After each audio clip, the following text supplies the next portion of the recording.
Saying no is a powerful weapon. A lot of people think that by you saying no to them, you are an evil person, you are a bad person. But sometimes you have to be. Sometimes you have to be able to say no to your family, to say no to your friends, sometimes even no to your children, for the purpose of one day being able to provide for them.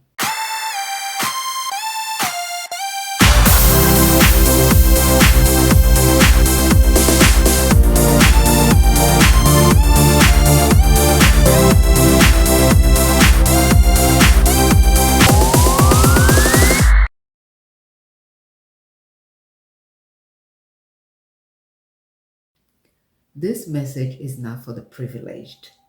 This is speaking to those Africans who have had an opportunity to leave home. And home means a lot of things to a lot of people. It could be that you're leaving the village for the city.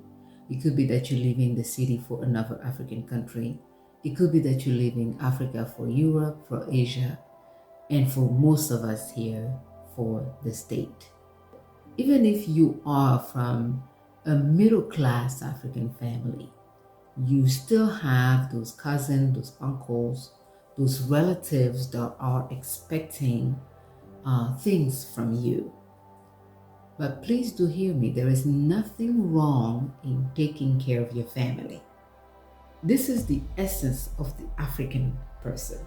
This is the essence of an African woman, an African man, is to be able to provide for their clan, to be able to provide for their loved ones, for their village, for their community.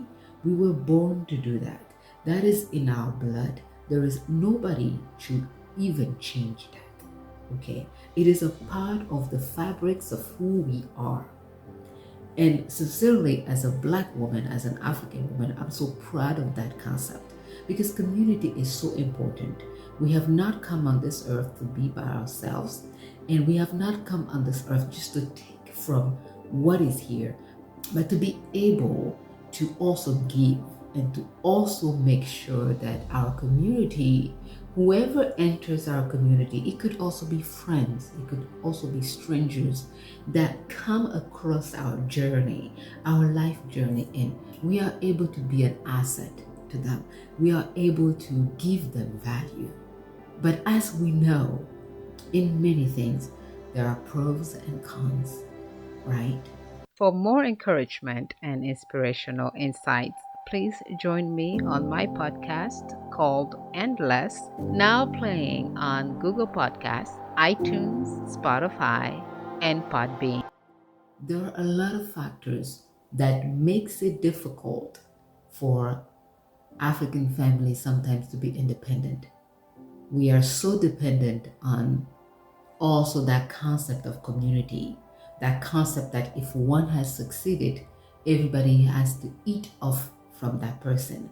We have the con side of being able to provide for your family, for your relatives, for anybody around your community, is the fact that you have some relatives, some siblings who think that their life purpose is for you to work for them, who thinks that their life purpose is for you to only provide to them.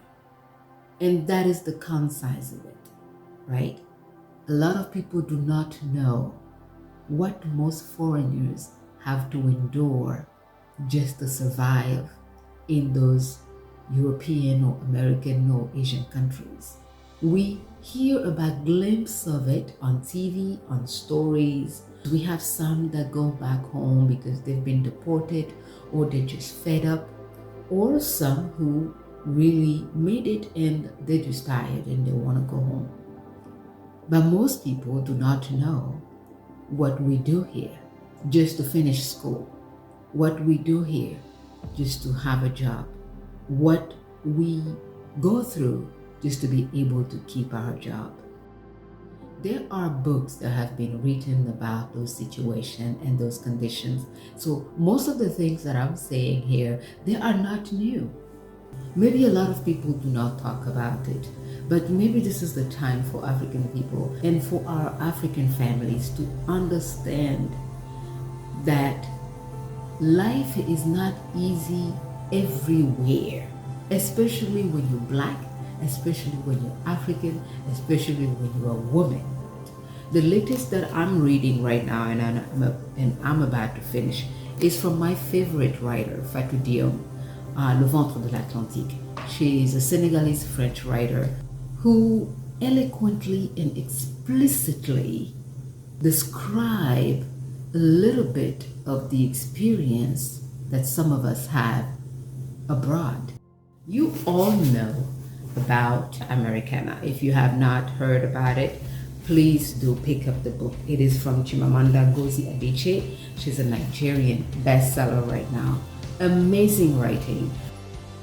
Most of what they're saying is definitely true. You may not have lived every experiences, but if you are a foreigner, you will know. If you were an international student, you would definitely relate to Miss Adichie. If you came abroad through marriage or just the risk of going abroad to have a chance, you can definitely relate to Le Ventre de l'Atlantique.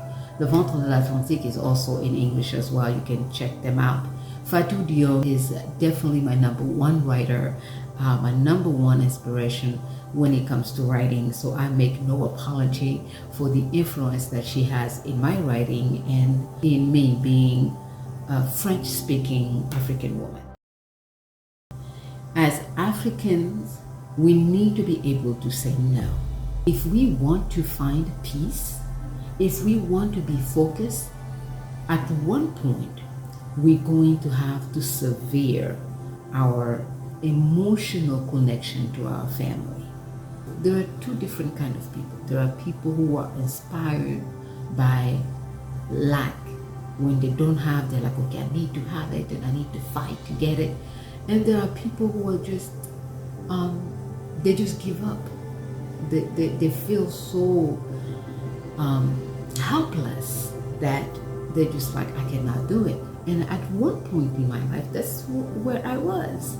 I really felt like it was too much. And as soon as I started having a little bit of money, I felt like, okay, I need to send money home. I need to prove to them that I can do something. You know, everybody's going home and they're bringing things to their family, and I don't have, I have nothing to show for it. I was still very young, and I felt like, you know, I have a family. Based on my own life stories, I always wanted to make sure that my siblings would not lack anything. I felt so powerless that I'm not able to do more for my family. And that really crushed me almost every day. It was a handicap. And my friend from Cameroon, he lived abroad already. He lived in Europe, and then I moved to the States.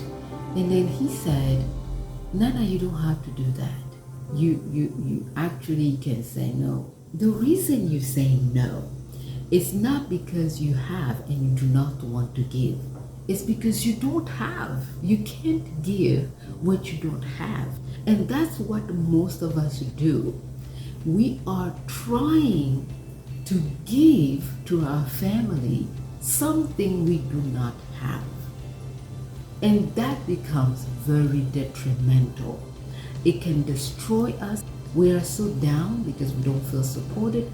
We have that weight on our shoulder like we are now God. As soon as you leave the village for the city, they think that at that minute you're making money. Granted, it is not necessarily their fault. This is what the media portrays.